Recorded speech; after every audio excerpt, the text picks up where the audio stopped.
ஐயா சாமி, கல்யாண வாழ்க்கையில 50-50 ஒன்னே கிடையாது.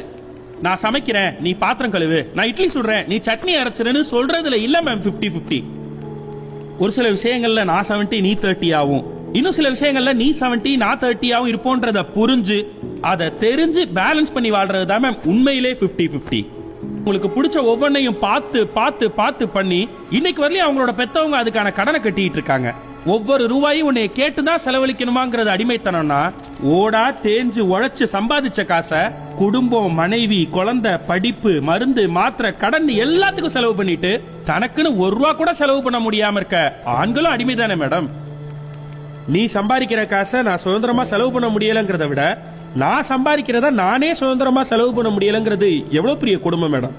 இங்க ஆண்களுக்கு எங்க மேம் இருக்கு பினான்சியல் இண்டிபெண்டன்ஸ்? ஒரு ஆண் தன்னோட குடும்பத்துக்காக தன்னோட வயசு, இளமை எல்லாத்தையும் தியாகம் பண்ணி கொஞ்சம் கொஞ்சமா ஒரு அழகான உலகத்தை உருவாக்குறான்.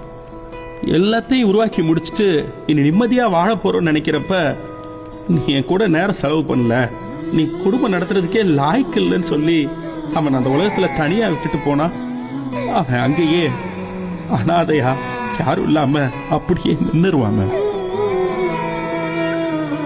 இங்க எல்லாருமே நாயே விட்டு கொடுக்கணும், நாயே விட்டு கொடுக்கணும்னு கேட்டுக்கிட்டே இருக்காங்க. கல்யாண வாழ்க்கையோட அழகே விட்டு கொடுக்கறது தானே மேடம்.